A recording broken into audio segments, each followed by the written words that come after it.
Hello and welcome everyone to Dack's Electronic Repair. Today we're doing an iPhone XR screen replacement.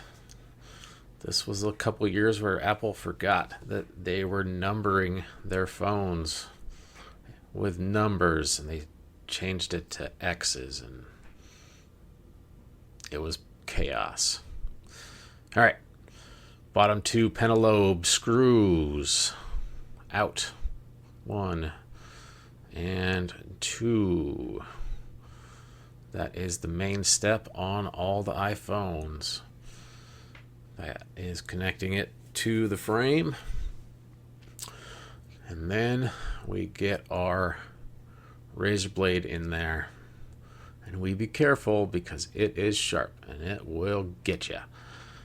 So pry a little bit. You don't want to pry a lot. You just want to get a little bit of the corner up so you can get your plastic in there. You don't want to go too deep. There are ribbon cables and electricity inside of there, even with the screen off.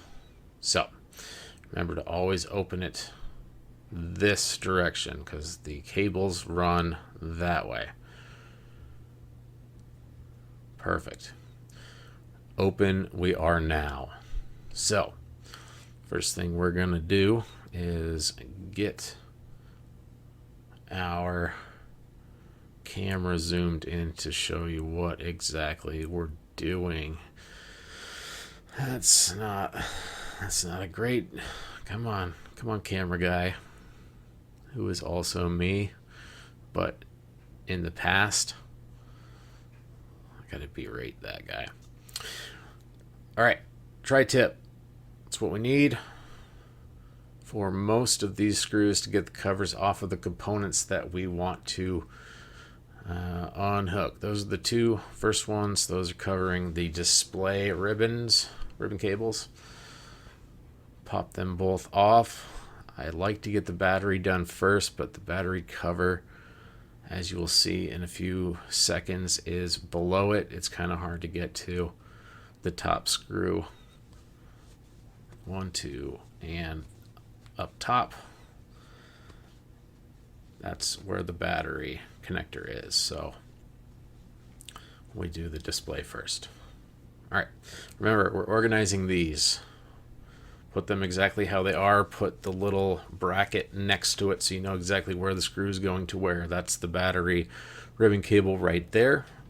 We unhook it. Doesn't mean we're completely safe, but we are less not safe. Now we're going to get the top. I pointed out all the screws. 3 of them are the tri-tips, and then the top 2 right there are actually Phillips, and there's a little bracket that kind of slides into the cover for the display ribbon cable that's under there. It's kind of a pain. It's got a little contact on it. Doesn't always come out the way you want it to, and it's really fragile. Luckily, it doesn't super matter if it breaks, but don't break it. Alright, and that is our ribbon cable for our front display things like our front camera, flood illuminator, face identification, that stuff. And here is the back of our screen. We're going to be taking 4 of these screws out.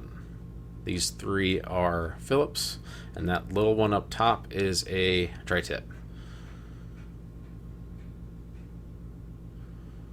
So unscrew those guys. Again, organize.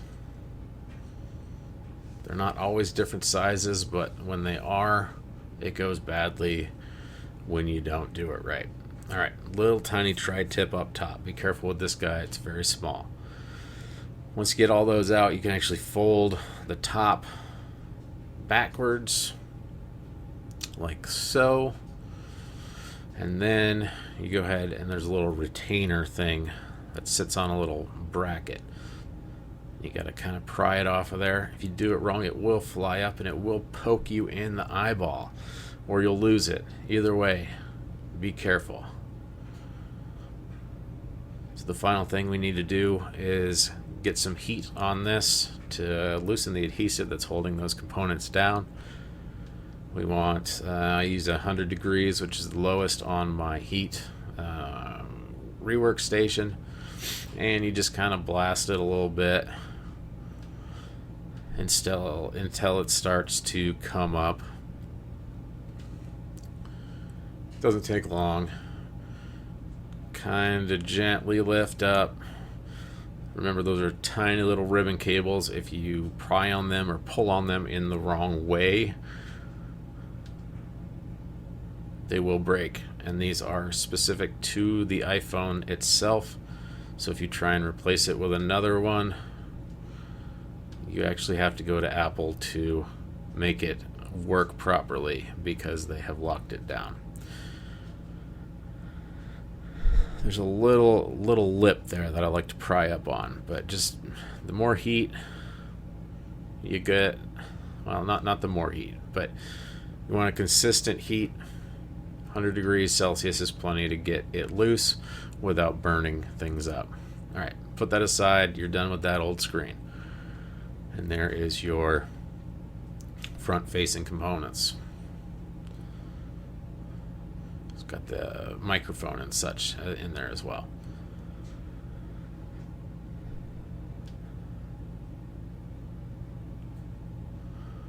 All right. So now we're getting the new screen, brand spanking new, and what we're going to do before we do anything else, we are going to test it. I say this on all my videos, nothing worse than putting everything back together to find out the screen you got is defective. I have a very good supplier that has very good quality screens, but when you make millions of something, some bad ones get through. Alright, plug the display stuff in and the battery back in, and we wait to see if we have a crunchy, yep, there's that crunchy apple. Alright, that's all we need to know. Looks good. So we're going to pull the battery, and we're going to pull the display. Because now we are going to transfer the front facing stuff from the old one that we just took off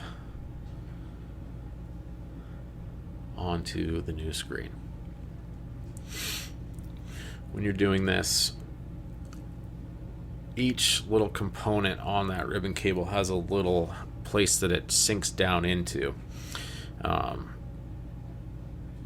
There's corresponding holes, and they do have to go in the right place. Otherwise, when you flip that back over, or you put your little retainer back on there, it's not going to sit down all the way, and it's going to mess with, yeah, those things. Son of a, you better go in there.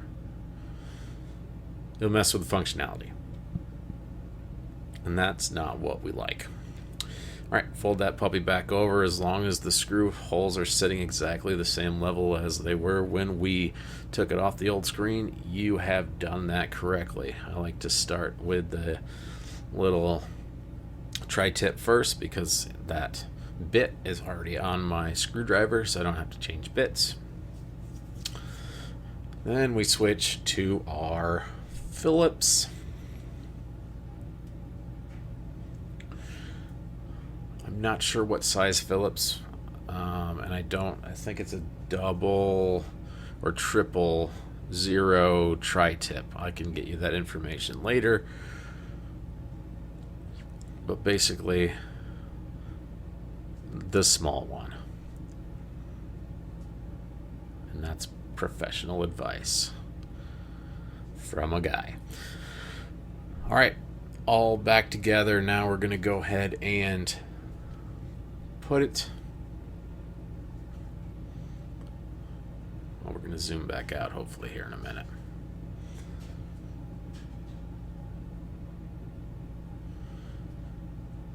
Oh yes, of course.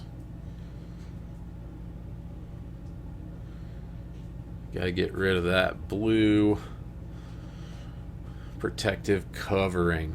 Alright, so before we do anything else, we're actually going to go ahead and scrape up all the adhesive from the old screen. It's just sticky tape. I don't know if it's, maybe it's not tape, but it's a weird gelatinous, it kind of sticks together. But anyway, we need to clean it off because we're going to be putting a new gasket in it, and it's not going to sit flat, it's not going to sit flush if we don't do that. So this is one of the parts where you want to make sure your battery is unplugged. It is. I just double checked it. And you're just going to go around the outside. Now I'm using like a little scraper tool that isn't too wide, but you still have to be careful not to bend any of the pins or contacts or really get too close to any of the components on the inside. So just be careful, take your time. That's why we sped this part up, because it does take a little bit and it's a little bit monotonous. Definitely an important step. Here's our new tape or gasket that makes it semi-waterproof, we'll say. Sometimes it doesn't want to stick down very well, so you just go ahead and kind of smooth it in. You remember it is. Then you use your scraper to push down as you pull the backing up, and it should let it sit where it is supposed to. Alright, so now we're going to do one more thing. We're going to test the screen again before we actually close it up and get that gasket mated to the new screen. So once you do that, it's pretty much game over, because it's going to stick to it, and it's not, you'll have to use a new gasket. You know, we don't need to do that. Gasket adhesive, I don't know what it's called, but it's important. Look at that face. Look at that upside down face of mine.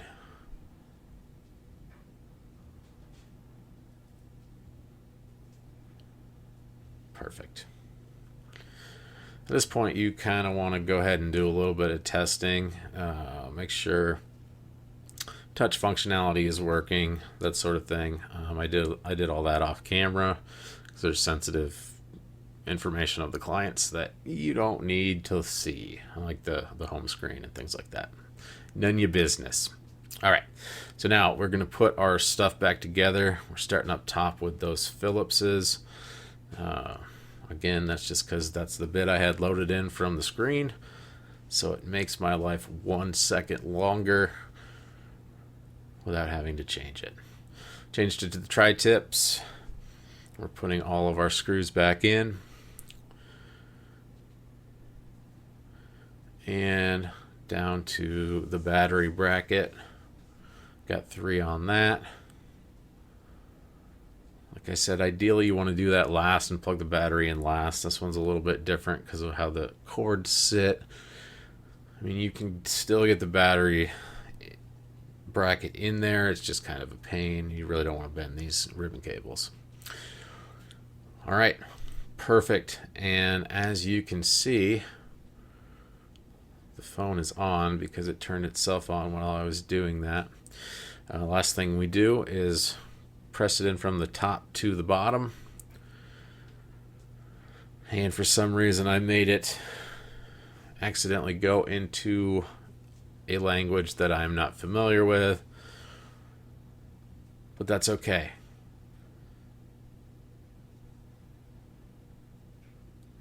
Because I fixed it. Alright, last step, as always, same as first step, pentalobes. I don't know the number on those either. I will get that for you. That was lazy of me to not include it, but I didn't. It's just the one I always have out because I do this every day. All right.